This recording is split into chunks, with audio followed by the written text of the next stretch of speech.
참배 예수님 반갑습니다.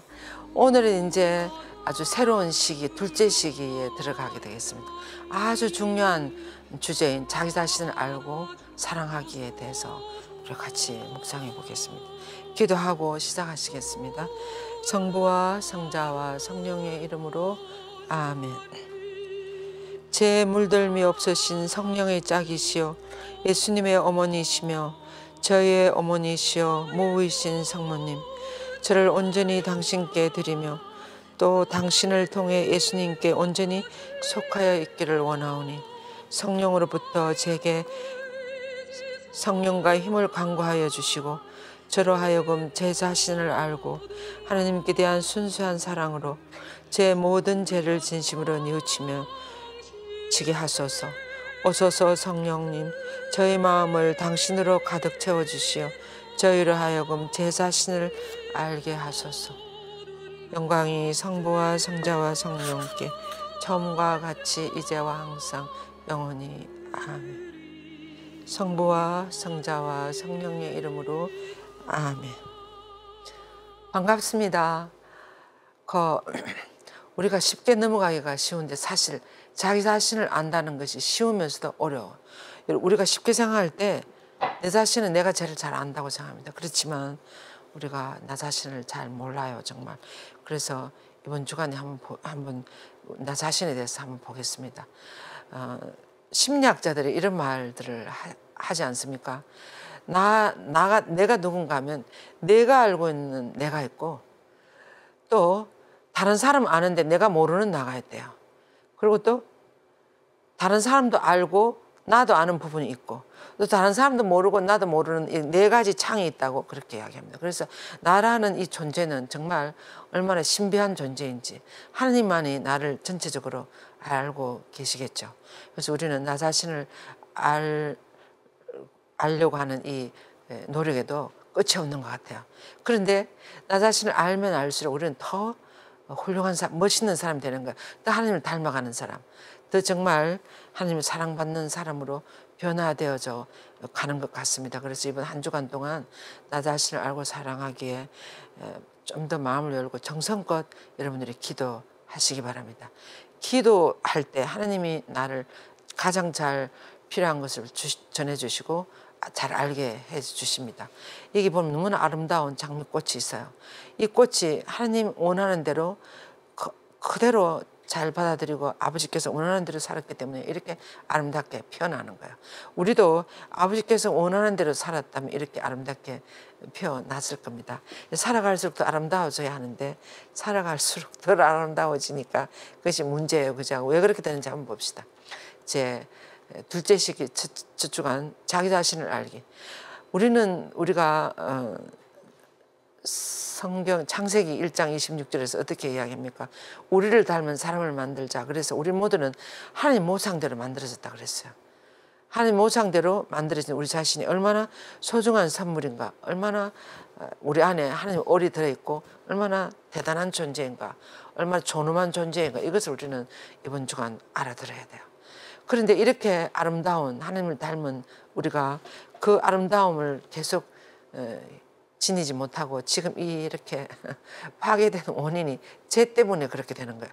하나님 원하지 않는 방향으로 사니까, 하나님 원하지 않는 짓을 하니까 우리 모습이 이렇게 아름답지 못하다고 그랬습니다. 그래서 죄로 인해서 하나님이 주신 우리 본래의 모습을 잃어버리고 대신에 그 자리를 차지하고 있는 죄의 뿌리를 우리는 찾아내야 돼요. 내 안에 제일 정말 죄의 뿌리가 되는 것이 무엇인지 이것을 우리는 알아내야 되는 거예요. 그래서 나의 나약함과 더러움을 스스로 인정하고 기도와 선행으로 은총의 길로 올라서야 되겠습니다. 그래서 정말 이번 주간에 더 여러분 자신을 알기 위해서 더 정성껏 기도하시고 선행을 하면 하나님 모습이 드러난다 그랬어요. 내 안에는 하나님 모습. 그래서 자선이나 선행들을 많이 하시게. 그래서 이 은총을 주시도록 성모님 발 앞에서 매일 성실히 통회하면서 기도하라고 루드비크 성경은 그렇게 이야기하십니다. 이 7주간은 어떻게 구성되어 있는가 하면 자기 자신에 대한 인식이에요. 그런데 이 모습이 내 안에 어떤 죄들이 들어있는지, 그리고 내적 죽음. 내적 죽음이 뭐예요? 희생, 포기, 나를 비우는 거, 섞는 거 이런 거죠. 그 다음에 이기심, 교만, 나태, 애덕이 없음, 이런 모습들이 나를 짓누르고 있기 때문에 본래의 내 모습이 다 없어져 버리는 거야. 없어지고 아주 어떻게 보면 흉측한 모습이랄지 너무나 하나님이 원하시지 않는 모습으로 우리는 바뀌어지는 거야. 그래서 이번 주간 동안 우리는 이렇게 아름다운 내 자신의 모습이 저 마음속 깊이 감춰져 있어요. 내 존재 깊이에. 그래서 저는 본래의 내 모습을 찾기 위해서 우리는 좀 더 정성껏 기도하셔야 되겠습니다. 우리는 누구나 여러분들 각자 안에 저렇게 아름다운 여러분들의 본래의 모습이 있다는 것을 알고 성실히 그 모습을 찾을 수 있도록 기도합시다. 예. 그럼 제1일에 들어가겠습니다. 제1일, 내 자신에 대한 인식. 내가 누구인가? 지금 이 그림에 보면 이 어린이가 그 펭귄을 들여다보고 있어요. 이 펭귄이 누굴까? 이렇게 보면 펭귄은 또 어떻게 되겠어요? 이 사람이 누군가? 이런 것처럼 나 자신에 대해서 이렇게 들여다봐야 된다는 거예요. 자신에 대한 바른 인식이 없이는 하나님께 이룰 수 없다 그랬어요. 내가 누군지를 알아야 하나님을 발견하고 내가 누구인지를 발견하면 할수록 하나님을 더 발견하게 되고 하나님께 더 가까이 간다고. 그래서 하나님께 이르는 길에 들어설 수도 또 하나님께 자신을 온전히 드릴 수도 없다 그랬습니다. 나를 알아야. 그래서 먼저 자기 자신에 대해서 알아야 된다. 우리가 유명한 말이 있잖아요. 소크라테스 그 철학자께서 뭐라 그랬어요? 너 자신을 알라. 너 자신을 알라. 모든 문제는 내 자신을 모르기 때문에 거기서 다 튀어나오는 문제들을 가는데 온갖 범죄며 온갖 모든 것이 내가 누군지를 모르니까 그렇게 되는 것 같습니다. 그래서 나는 하나님에 의해서 만들어졌고 태어났다는 것. 그리고 나를 둘러싼 모든 사물, 자연 모든 것이 하나님 창조물이라는 것을 여러분들은 그렇다고 정말 인정하십니까? 내가 하나님에서 만들어졌다는 것. 그리고 내 안에 하나님의 얼이 들어있다는 것. 그리고 나를 둘러싸고 있는 모든 사랑하는 가족들이나 아름다운 자연이나 맛있는 과일이나 모든 것들이 다 하나님이 지어주신 창조물이라는 것을 사실이잖아요. 그런데 우리는 이걸 어떨 때 인정 안 하고 내만 보는 거예요. 그러니까 더 잘 모르는 거지. 그래서 이런 모든 것이 하나님의 선물임을 인식하고 이런 하나님의 사랑에 대해 감사하고 있는가. 이게 아주 중요해요. 감사를 많이 드릴수록 나 자신을 더 알아갈 수 있어요. 또 하나님이 누군지도 알아갈 수 있어요. 감사할 줄 모르는 사람은 아무것도 알아들을 수가 없어요. 막히는 거죠, 자기가. 그래서 하나님 앞에서 감사할 줄 아는 사람은 벌써 많은 은총으로 나아간 사람입니다. 그렇지 않으면 대부분 우리가 감사를 안 하고 살아요. 불평불만하고 그러고 살지 않습니까? 그런데 벌써 감사하면서 내 처지가 어떻든지 간에 내가 이 세상에 존재하면서 이렇게 내가 살아가고 있다는 이 자체부터가 얼마나 감사한 일인지를 발견한 사람은 벌써 큰 은총을 받은 사람이라고 할 수 있겠습니다. 예. 그래서 창세기 얘기 보세요. 아까 말씀드린 것처럼 우리와 비슷하게 우리 모습을 닮은 사람을 만들자. 이거 여러분들이 꼭 기억하시도록. 여러분 모두가 하나님은 닮았어요. 친정에 있는 부모님들도 닮았지만 그 닮은 그 더 밑에 더 근본적으로는 하나님의 얼이 여러분들이 들어있다는 것. 그래서 이렇게 귀하게 만든 이 사람을 만들어서 이 모든 것을 다스리게 하자 이렇게 하나님이 하시지 않았습니까? 창세기에서. 그래서 하나님께서는 이렇게 당신 모습으로 사람을 창조하셨습니다. 그래서 지난번에도 이야기했습니다만 우리들의 목표가 하나님 비슷하게 되는 거예요. 그리스도의 분량에 이르기까지 우리는 노력해야 된다 기도해야 된다고 하지 않습니까? 그리스도가 우리 인간으로서는 가장 되고 싶은 원형이래요, 원형. 우리 사람이 가장 되고 싶어하는 모습이 예수님처럼 그렇게 남을 위해서 다 내어주고 모든 일을 사랑하고 서로가 하나가 되는 어떤 그런 예수님의 모습, 예수님이 우리 인간의 원형이라고 그럽니다. 그래서 예수님의 모습 이렇게까지 우리는 노력해야 된다 그러지 않습니까? 그래서 이렇게 당신 모습으로 사람을 창조했기 때문에 우리가 그러고 예수님 모습을 닮아가면 닮아갈수록 우리는 자유롭게 되고 행복하게 되고 평화롭게 되고 모든 세속 정신에서 벗어나게 되는 거예요. 로마서에서 이렇게 이야기했습니다. 하나님의 영이 여러분 안에 사시기만 하면 여러분은 육안에 있지 않고 성령 안에 있게 됩니다. 하나님의 영이 여러분들을 살아있기만 하면 누구든지 그리스도의 영을 모시고 있지 않으면 그는 그리스도께 속한 사람이 아닙니다. 이렇게. 우리 프란츠 교황님이 한번 이렇게 이야기했어요. 세례받은 여러분 모두는 그전에는 은총이 어디서 있는지도 모르고 은총 알지도 못하고 그냥 이렇게 살다가 세례를 받아버려서 은총이 쏟아지는 은총 밑으로 들어와서 매일 은총을 받으면서 살아가는 사람들이 바로 그리스도인이라고 그랬어요. 그래서 하나님의 영이 우리 안에 살아있으면, 살아있기만 하면 우리는 육 안에 있지 않고 영 안에, 성령 안에 있는 거예요. 은총 안에 있는 거예요. 그래서 눈에 보이지 않는 것이지만 이 은총이 얼마나 감사한 것인지, 그리고 우리가 얼마나 기쁘게 살아갈 수 있는 건지. 그래서 이런 영을 모시고 있지 않으면 우리는 그리스도께 속한 사람이 아니라 그래요. 그래서 세례만 받고 우리 안에 성령이 살아있다는 것을 의식하지 못하면 그리스도께 속한 사람이 아니라는 말은 그리스도인이 아니라는 말이죠. 근데 실제적으로 우리가 이런 때가 많아요. 내가 그리스도께 속한 사람이 아니고 완전히 육적으로 살아갈 때, 또 내 생각으로 살아갈 때 이럴 때가 얼마나 많습니까? 그래서 우리는 아침에 기도를 하고 오늘 하루를 성령님께 봉헌하고 어머니 원하시는 이끌어 주시라고 하고 성령을 따라서 이렇게 깨어서 살도록 그렇게 해야, 그렇게 할 때 우리는 그리스도인으로서 살아가게 된다는 거죠. 예. 그 다음에 이제 제2일에 보세요. 그런데 이렇게 아름다운, 이렇게 그리스도의 분량에 이르기까지 이렇게 우리가 변화되어질 수 있는 가능성 속에 있는 우리가 지금 왜 이렇게 허우적거리기도 하고 또 매여가지고 묶여가지고 하늘나라로 날아갈지도 못하고 자유롭지 못한가 하면 그것은 죄 때문에 그렇다 그럽니다. 그래서 우리가 여러분들이 정말 지금까지 살아온 것을 이렇게 되돌아볼 때 내가 정말 잘못한 거, 또 주위 사람들이 말하는 것이 맞아요. 어떨 때 우리는 주위 사람들이 말하는 걸 안 받아요. 인정 안 하잖아요. 그런데 주위 사람들이 내가 살아온 것을 가장 잘 아는 분들이 하는 말들, 이런 말들이 맞습니다. 너는 너무 욕심이 많다. 너는 너무 무슨 화를 잘 낸다. 너는 다른 사람 비판적인 말을 잘한다. 이렇게 하지 않습니까? 우리가 친구들 사이에도 어떻다 그런 것이 처음 우리가 잘 받아들이기 힘들어요. 그렇지만은 그것을 집에 와서 가만히 한번 생각해 보면 그 말이 얼마나 맞는지 저는 그런 경험을 많이 했어요. 그래서 죄를 짓고서 충분히 아파해 본 적이 있는가? 내가 뭘 잘못한 거. 내가 어떨 때는 내 본성대로 어떻게 하게 돼요. 막 화를 내고 막 이렇게 다른 사람 대해서 막 안 좋게 말하고. 그런 것을 집에 와서 가만히 생각하면 얼마나 자가당착인지. 그 말이 바로 나에게 해당되는 말인데 나에게는 하지 않고 상대방이 한 그런 적이 얼마나 있지 않습니까? 그래서 내 안에 있는 들보는 보고 상대방 보고 막 상대방을 막 이기려고 하고 막 이런 거 있잖아요. 그렇게 해서 우리는 얼마나 이렇게 다툼이 일어나고 막 이렇게 성령을 따라 살지 못하고 그런지 몰라요. 그 다 나를 포기하지 못하기 때문에 그렇지 않습니까? 그래서 지나놓고 나면 우리가 다퉜다 할지 남에 대해서 막 그런 일이 있을 때 충분히 그것에 대해서 아파해 본 적이 있는지. 우리는 성령의 빛으로 우리가 죄인임을 깊이 인식해야 한다. 내가 얼마나 죄인인가.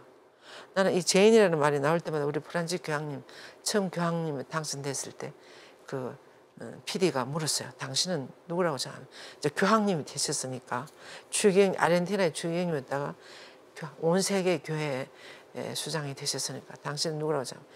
이렇게 우리 모든 들은 사람 기대했어요. 뭐라고 하실까?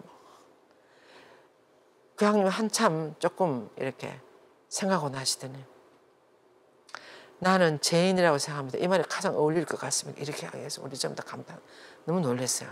나는 죄인이라고 생각하는 것이 가장 나에게 어울리는 것 같다.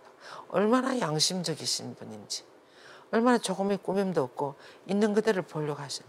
정말 그렇지 않아요. 그래서 우리는 말할 것도 없이 너무나 큰 죄인입니다.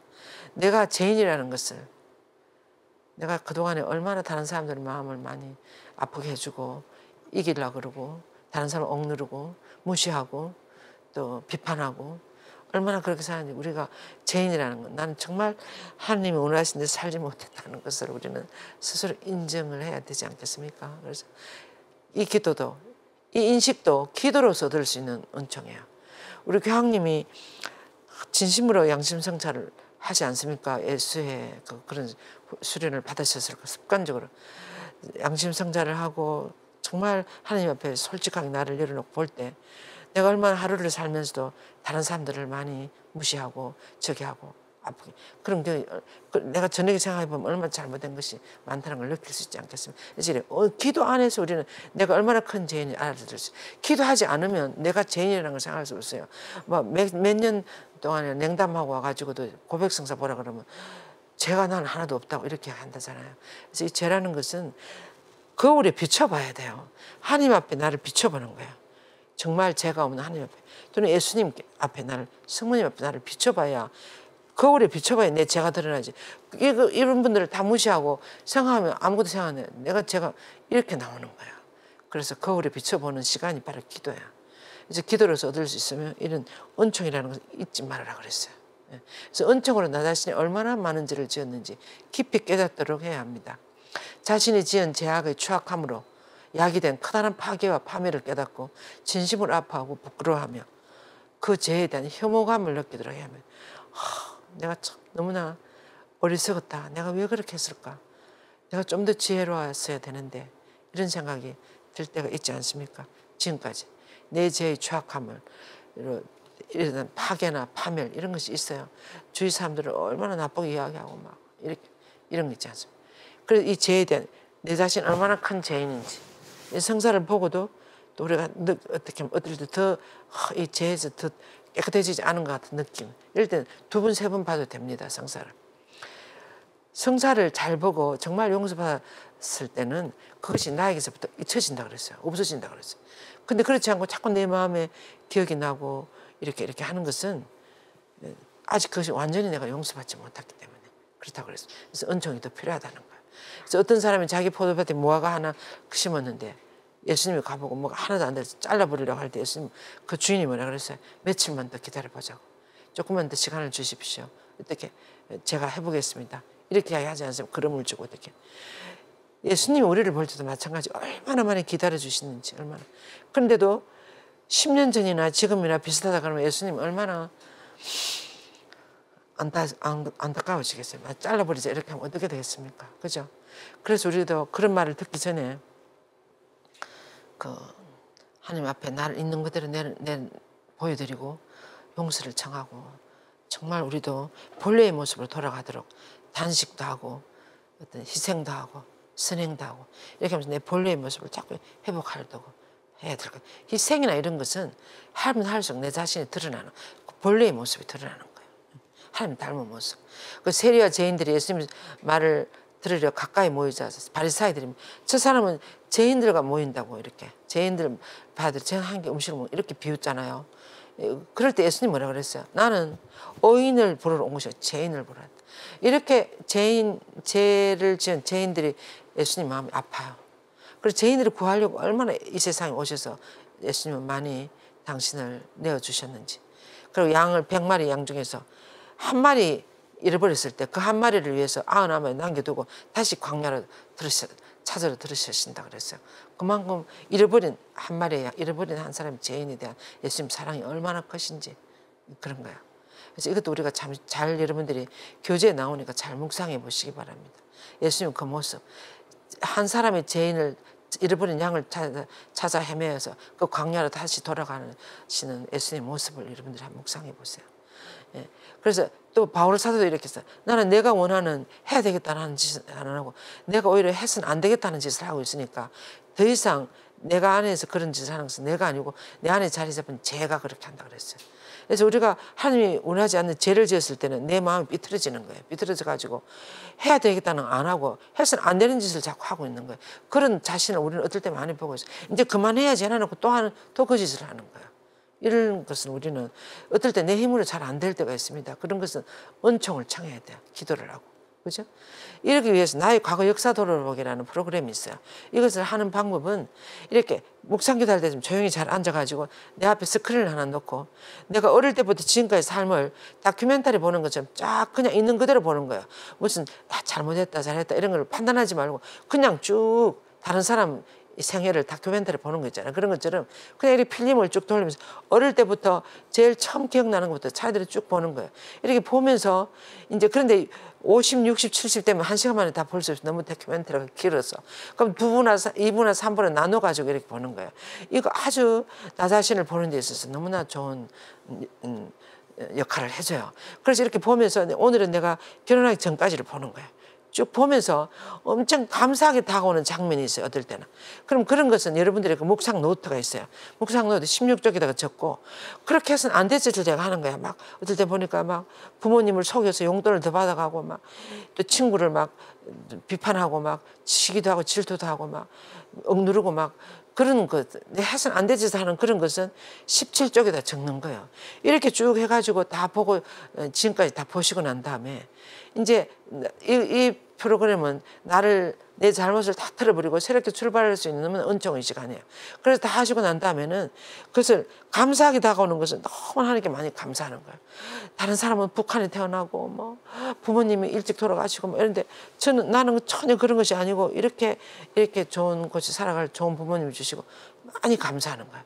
그리고 17쪽이든 그렇게 해서는 안 될 짓을 한 그런 앞에다 놓고 너무 잘못했다고 용서를 청하는 거예요. 하나님께. 여러분들이 감사는 하나님의 마음을 움직인다고 그래요. 또 용서도 아버지께 내가 정말 잘못했다고, 내가 그때 너무나 잘못했다고 절절히 통회를 하는 거예요. 그렇게 하면 하나님이 가만히 계시겠으면 그 마음이 좋으신 하나님께서 우리를 다 용서해 주시는 거예요. 그럼 내가 완전히 새롭게 태어나는 거예요. 고백성사가. 네. 이렇게 해가지고 이제 적어놓은 그대로 들고 많이 감사하고 많이 통회하고 난 다음에 노트를 들고 고백소에 들어가서 그대로 이르는 거예요. 고백을 하는 거예요. 이렇게 하면 대부분 신부님들이 너무나 성찰 잘했다고 이렇게 칭찬해 주십니다. 그래서 하고 보석 기도를 하고 이렇게 나오면 우리는 정말 또 새로운 사람이 되는 거예요. 이렇게 해서 이 봉헌 준비를 위해서 이것은 아주 좋은 프로그램이니까 여러분들 봉헌하기 전에 반드시 이것을 해보시도록. 그래서 우리는 이걸 반드시 권합니다. 그 다음에 이제 세 번째는 내적 죽음이에요. 내적 죽음은 아까 말씀드린 대로 이 희생하는 거예요. 포기하는 거. 근데 희생이나 포기나 이런 것은 그 자체가 목적은 아니에요. 근데 왜 그렇게 하는가 하면 이것을 하면 할수록 우리 안에 있는 죄와 악이 소멸되고 더 선한 건 하나님 모상 따라서 창조된 새로운 모습으로 되는 자리를 마련해 줍니다. 내가 이렇게 희생을 하면 무엇을 조금 더 먹고 싶어도 조금 희생하고 이렇게 하면 그 자체가 벌써 하나님 모습을 닮아가는 것이 돼요. 그런 자리를 마련해 주는 거. 또 포기하고 내려놓고 다른 사람을 위해서 내가 이거 포기하고 이렇게 하면 벌써 내 안에 있는 하나님의 모습이 드러나요. 그러니까 본래의 내 모습이 드러나는 거예요. 그래서 우리는 희생을 하고 걷기를 하고 이런 내적 죽음을 합니다. 우리 요한복음은 얼마나 훌륭한 미랄 하나가 썩으면 많은 지금 옆에 여러분들이 코스모스는 아름다운 코스모스, 이 코스모스가 피기까지 그 밑에 있는 수많은 그 조그마한 그 코스모스 씨들이 다 썩었어요. 썩어가지고 거기서 올라오는 것이 이렇게 아름다운 꽃들이 되는 거예요. 그래서 미랄 하나가 땅에 들어서 죽으면 너무나 많은 열매를 맺고 죽지 않으면 하늘 그대로 있는다 그랬어요. 그래서 우리가 죽으면 여러분들 여러분들 지금 이렇게 기쁘게 살아가는 부모님들 덕분 아닙니까? 부모님들 우리를 위해서 얼마나 희생하시고 내려놓고 당신들 하고 싶은 것도 안 하고 자식을 해서 특히 우리 한국 부모님들은 자식을 해서 그래서 지금 우리가 이렇게 살아가고 있는 거예요. 그래서 이렇게 희생, 내적 죽음. 나는 이런 내적 죽음을 기쁘게 하는가? 요새 로마서에서도 그리스도 예수님과 하나 되는 세례를 받은 우리 모두는 그분이 죽음과 하나 되는 세례를 받았다는 우리 죽었다는 거예요. 세례받기 전하고 세례받기 후하고는 다른 방향으로 살아요. 세례받기 전에는 세속 정신을 따라 살았다면 세례받고 난 다음에 하늘나라 정신을 따라서 살아요. 나를 내려놓고 포기하고 다른 사람에게 양보하고 이런 하늘나라 정신을 따라 살아갈 때 하나님 모습을 자꾸 닮아가는 거예요. 과연 우리는 그분의 죽음과 하나 되는 세례를 통해 그분과 묻혀 죽고 그래야 그리스도께서 아버지의 영광을 통해 죽은 일 가운데 되살아나신 것처럼 우리도 다시 새로운 삶으로 나가. 이것이 세례성사야. 세례성사를 받고도 받기 전하고 비슷하게 산다는 것은 얼마나 우리가 그 은총에 대해서 둔감하게 그 은총이 뭔지도 모르고 살아가는지 그런 걸 알 수 있습니다.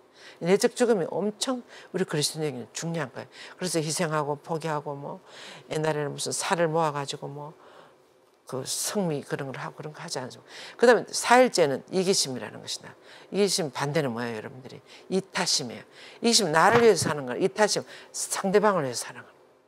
이게 벌써 예수님은 어떻습니까? 우리 모두를 위해서 살았어요. 내가 이 하늘나라 정신, 나를 위해서 사는 것은 이기심이라고 할 수 있죠. 요즘 현대를 살아가는 우리 모두는 어떻습니까? 거의 이기심으로 살아가지 않습니까? 정말 나를 내려놓고 상대방을 배려하고 예의를 지키고 존중하고 상대방을 노인들을 존중하고 이렇게 합니까? 이런 정신이 우리 안에서 얼마나 많이 없어졌습니까? 이기심은 교만과 나태등과 함께 내적 죽음에 이르기 위해 사회해야 할 최고의 악이라 그랬어요. 악. 죄를 유발시키는 근본 요인이 된다. 우리는 얼마나 자기 자신에 얽매여 있는가. 내 자신 때문에 사랑 실천 이런 거 하나도 못해요. 우선 내가 먹어야 되고 내가 가져야 되고 내가 어째야 내가 하는 사람은 죽을 때까지 그러고 살 거야 아마. 그 출발부터가 잘못된 거예요. 나는 이웃을 해서 뭘 해야 될까? 예수님 닮아가서 뭘 해야 될까? 뭘 나눠야 될까? 어째야 될까? 이거부터 생각해야 되는데 우리가 거기서 잘 되지 않습니다. 그죠?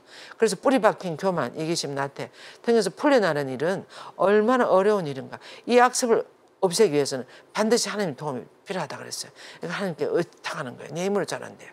의탁해서 억지로라도 해보는 거예요. 실제로. 사랑 실천을 하는 거예요. 내가 희생해봐.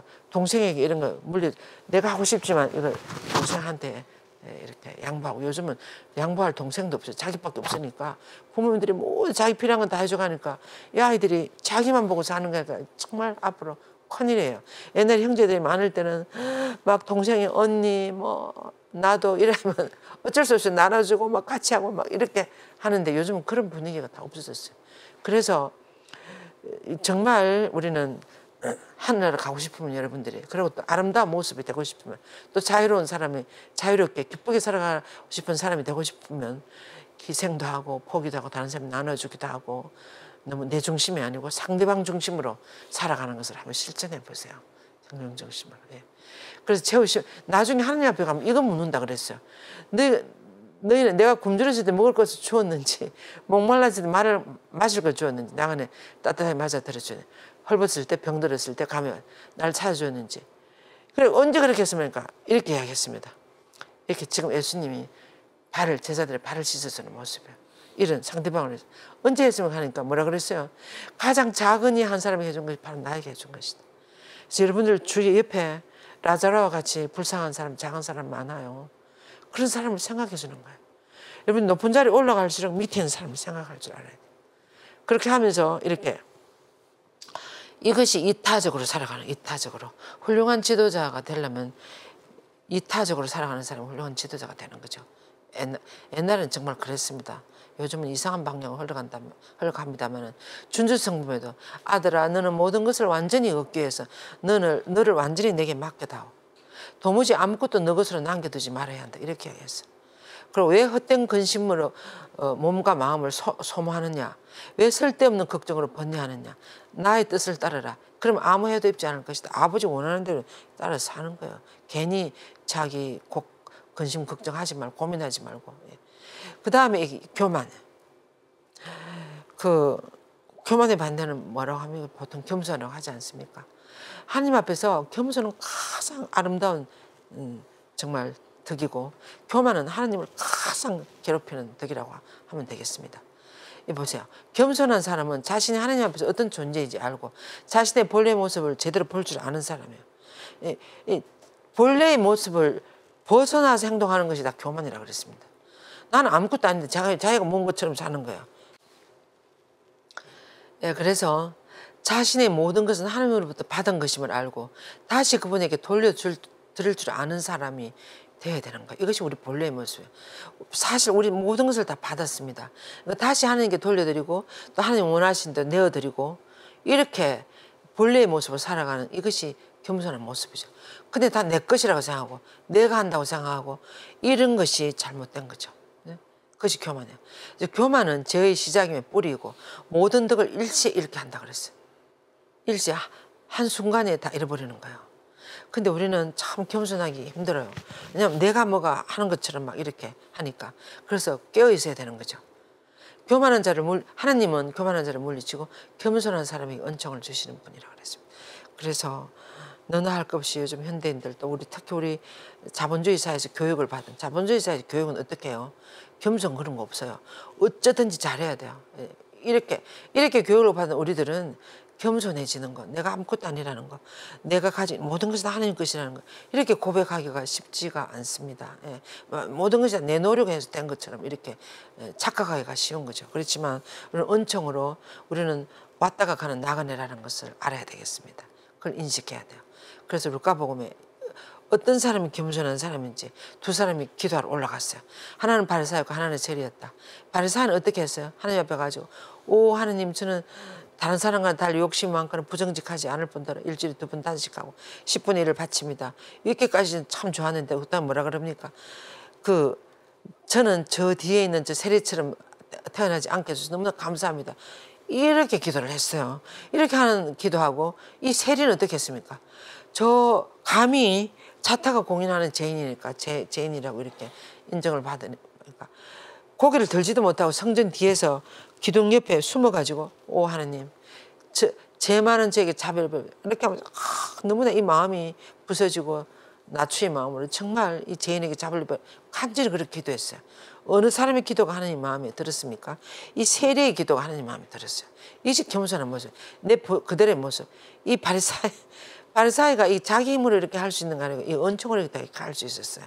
자기 교육도 받았고 뭐 이렇게 11조를 내고 이렇게 하는 것은 근데 그래서 많이 감사해야 돼요. 많이 감사해야 되는데 그렇지 못했습니다. 그래서 이 세리의 기도 얼마나 겸손한 모습은 바로 이런 모습이에요. 내가 죄인이라는 것을 인정하고 그리고 참된 신심에도 이런 말이 딱 나옵니다. 거기 보면 성모님은 일생 동안 사람들에 의해서 거의 알려지지 않았어요.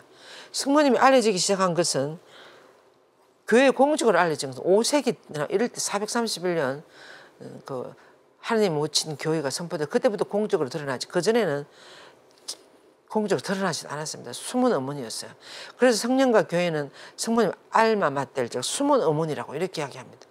그래서 하나님은 세상에 드러나지 않은 채 가난하게 살고 싶어하는 성모님의 청을 허락하셔서 이렇게 묻어놨다 그랬어요.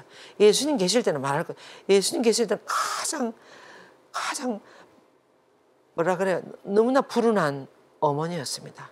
남편을 앞세우고 자식을 앞세우고 너무나 불쌍한 과부로서 자식을 앞세운 아무도 그렇게 되고 싶지 않은 그런 여인으로 살았어요. 이 세상에 살아가실 때. 돌아가시고 난 다음부터 이제 제자들에서부터 진짜 서서히 이제 이 성모님 진면모가 드러나기 시작하는 거죠. 그것이 얼마나 겸손하게 살아가셨는지. 지난번에 제가 말씀드렸습니다마는 그 성모님의 겸손한 모습. 하나님이 왜 성모님을 선택하셨는가 하면 너무 겸손한 그 모습에 하나님이 감탄해서 성모님을 선택하셨다고 이렇게 에우대성이 이야기했습니다. 그래서 우리도 내가 얼마나 교만한가는 성모님한테 나를 비춰보면 거울에 비춰봐야 나를 알 수 있어요. 내가 성모님 얼마나 안 닮았는가 얼마나 숨겨진 삶을 살아가고 싶어하는가 이런 것을 우리는 봐야 되는 거예요.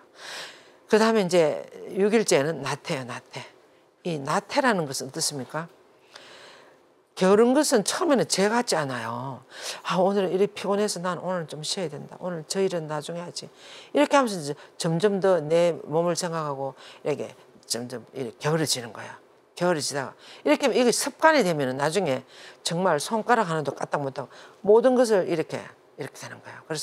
그래서 칠제종이 하나가 되는 거야. 아무런 덕을 실천할 수 있는 힘이 없는 거야. 게으름이 습관이 된 사람은. 그래서 사람들은 이를 거의 묵과하거나 진지하게 생각하지 않습니다. 그러나 하나님께서는 이웃의 구원까지도 우리에게 맡기셨어요.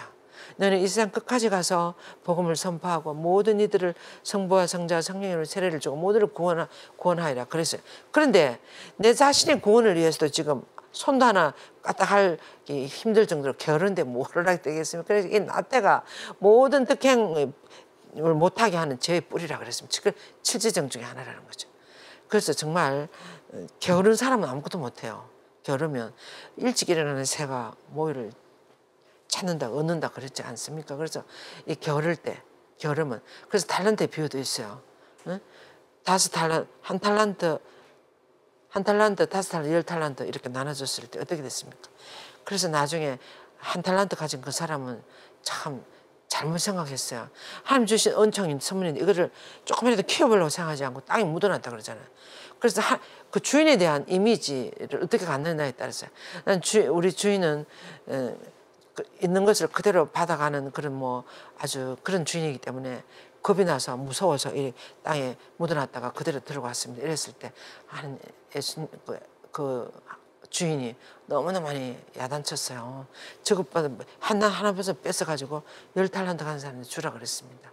그래서 우리는 하나님이 주신 나에게 조그마한 능력이라도 조그마한 할 수 있는 어떤 그런 거라도 내가 사랑을 실천할 수 있는 우리는 큰 것을 하나님이 원하시는 것이 아니죠.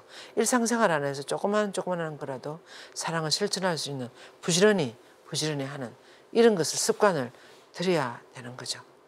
그런데 어떨 때는 요즘은 점점 더 젊은이들이나 이런 아이들이 더 뭘 안 하려고 그래요. 모든 것이 다 편리하게 되어 있고 부모님들이 다 해주고 이렇게 하니까 뭐 어떻습니까? 요즘 뭐 20대 지난 그런 대학생들 이런 아이들도 자기 양말도 잘 안 빨려고 한다 그러잖아요. 이렇게 키워가지고는 안 되죠. 우리가 아이들을 기본적인 거 하는 걸 다 가르쳐야 돼요. 절대로 부모님이 다 해주면 안 돼요. 자기 할 것은 자기가, 자기 방청소 자기가 하도록 정리하고 이런 것들을 다 부지런한 거, 이 습관이에요. 습관. 제일 걱정돼. 그래서 어른들은 어느 정도 부지런하는 것이 어릴 때부터 좀 배웠는데 지금 젊은 세대는 고생이 없으니까, 고생을 안 하니까 부지런할 필요가 없어요. 그러니까 정말 걱정이 돼요. 그래서 부모님들은 자녀들을 사랑하면 기본적인 것보다는 자기가 할 수 있도록 그렇게 가르쳐야 될 것 같습니다. 십자가의 버티기 2항에 보면 세상과 지옥에 대해 더 강하고 더 무서운 정신과 마음의 일치로 단단히 단결한다 그랬어요. 우리가 단결해. 왜 그런가 하면 사탄도, 악마는 우리를 타락시켜서 얼마나 서로 뭉치가 가는지 십자가의 버티기 그랬어요. 십자가의 버티기라는 이 편지는 루도비코 성인이 쓰신 편지예요. 근데 이 사탄들이 얼마나 더 뭉쳐갖고 잘하는지, 헤로데 왕도 매일 예수님을 비난하다가 누구지? 예수님을 죽이자 하는 그런 일에 있어서는 빌라도하고 같이 뭉쳐가지고 자기들 한 마음이 돼가지고 막 그렇게 했다고 성경에 그렇게 나오지 않습니까? 그런 것처럼 사탄들이 얼마나 잘 뭉치는지 몰라요. 그런 것처럼 우리 하나나라를 위해 사는 사람 우리들도 뭉쳐야 된다는, 단결해야 된다는 거예요. 그래서 십자가의 벗들, 이 루비코 성인은 십자가에 예수님에게 매료된 사람이에요. 나 어떻게 하면 저렇게 십자가도 제 예수님 저렇게 멋있게 살 수 있어? 저렇게 훌륭하게 모든 일에서 나의 모든 것을 다 내어주고 저렇게 아름다운 삶을 살 수 있어. 이것이 루도비코 성인이 꿈이었습니다. 그래서 이 이름은, 이 십자가의 벗들이 되는 것은 태양보다도 더 빛나고 하늘보다 더 높으며 어떤 황제의 칭호보다도 존귀하고 화려한 이름이라 그랬어요. 그러면서 이렇게 고백했습니다. 나는 정말 이 이름에 완전히 나는 매료당했습니다. 그래서 루도비코 성인은 일생을 그렇게 자신을 온전히 다 내어주고 예수님처럼 그렇게 살아가신 분이라고 할 수 있겠습니다. 예. 그래서 이렇게 부지런한 구원에 있어서도 우리가 영적인 측면에 있어서 이렇게 부지런해야 된다는 거예요. 그 다음에 이제 끝으로 애덕이 없음을 여러분들이 묵상하시게 되는데, 우리는 매일매일 얼마나 사랑 없이 살아가고 있는가를 좀 생각해 봐야 돼요. 내가 오늘 하루를 얼마나 주위 사람들을 사랑을 나누며 살아가고 있는가, 아니면 내 하는 일이 급급해가지고 그냥 주위 사람들 눈에 들어오지도 안 하고 이렇게 사는지, 이런 것들 우리는 좀 생각해야 될 것 같아요. 그가 참된 주님의 제자인지 아닌지는 그에게 사랑이 있는지 없는지를 보면 알 수 있다 그랬어요. 주위 사람들이 날 보고 뭐라 그러는지, 사랑이 많다고 말하는지 정말 사랑이 없다고 하는지 그 말이 맞아요. 그래서 우리는 참 내부터 시작해서 많이 우리는 반성하고, 아무리 우리가 많이 사랑이 그만하면 되겠다 이렇게 말할 수가 있겠습니까? 우리가 마더 데레사처럼 그렇게 살아갈 수가 있겠습니까? 예. 그 얘기 보세요. 여러분이 처음부터 들어온 계명의 말씀은 우리가 서로 예수님 우리에게 주신 새로운 계명은 사랑하는 거예요. 서로 사랑해야 한다는 것입니다. 우리는 형제를 사랑하기 때문에 이미 이 사랑 안에 살아가는 사람은 죽음에서 벗어난 사람, 생명의 나라로 들어간 사람이라고 그랬어요. 그래서 우리가 이웃을 사랑하고 뭔가 나누면 이렇게 살아가는 사람은 생명의 나라에서 살아가는 사람이고, 그 밑에 보세요. 사랑하지 않는 사람은 죽음 속에 그대로 머물러 있는 사람입니다. 그 다음에 더 무서운 말이 나와요. 자기 형제를 미워하는 자는 누구나 살인자라고 이렇게 요한 사도가 이야기했습니다. 자기 형제를 미워하는 자라면 누구나 살인자라고. 우리는 얼마나 살인을 많이 했는지, 얼마나 우리가 싫은 사람 미워하고 막 이렇게 지금 생각해 보세요. 그래서 어느 날 제가 이 말씀을 심각하게 내 말에 들어오기 시작했지 않아요. 제가 생명의 나라에 살아가고 있는지 죽음의 나라에 살아가고 있는지, 이것은 내가 사랑하면서 살아가고 있는지 미워하면서 살아가고 있는지, 이게 결판이 나는 거예요.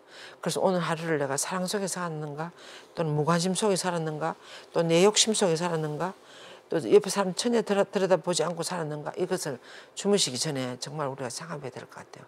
근데 남는 것은 이것밖에 없다 그랬어요. 나중에 우리가 죽으면 남는 것은 얼마나 사랑하는 삶을 살았느냐, 얼마나 많은 업적을 쌓았느냐, 무슨 일을 했느냐. 아까 보세요. 우리가 죽으면 그분 앞에 가면 사랑을 얼마나 실천해, 그거 묻는다 그랬어요. 그래서 자기 형제를 미워하는 자는 누구나 살인자라고 이렇게 이야기를 했습니다.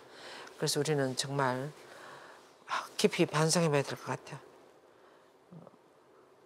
얼마나 사랑하는가, 얼마나 내 시간과 마음을 나눠주는가, 이런 걸 우리 생각해 봐야 되지 않겠습니까? 그런데 이 사랑을 가장 잘 실천할 수 있는 신심이 바로 이 봉헌의 삶을 살아가는 거라고 그랬어요. 왜 그런가 하면 이 봉헌 신심은 이웃 사랑을 아주 두드러지게 실천할 수 있도록 해준다 그랬어요. 왜 그런가 하면 우리가 하는 선행이나 희생, 보석, 기도, 보잘것없는 뭐 어떤 작은 어떤 자선이나 뭐 이런 모든 것들을 성문에게 봉헌하지 않습니까? 내가 직접 애쓰는 게 봉헌하는, 성문에게 봉헌하면 봉헌의 삶을 살아간다는 것은 내 하는 모든 것들 어머니께 봉헌하는 거거든요.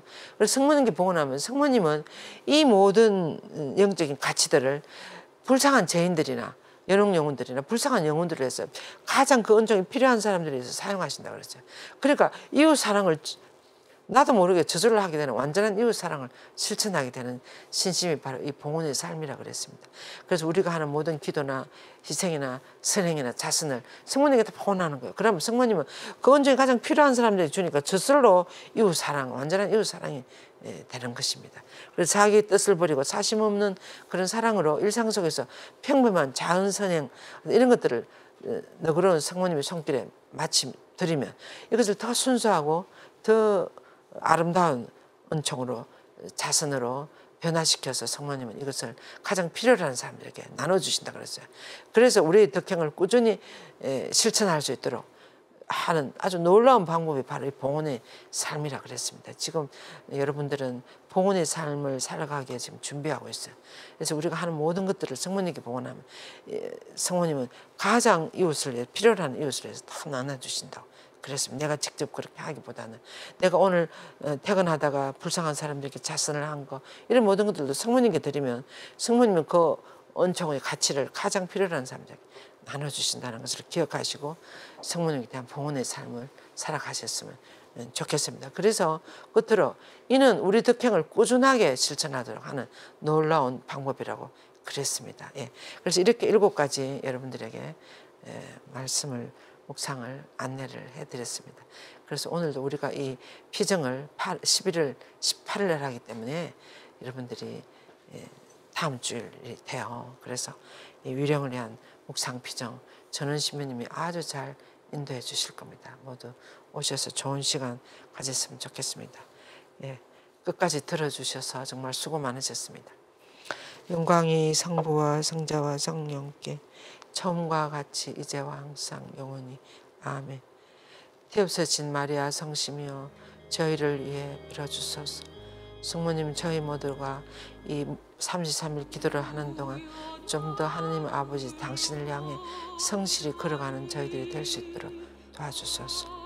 우리 주 그리스도를 통하여 비나이다. 아멘. 성부와 성자와 성령의 이름으로 아멘. 수고했습니다. 감사합니다.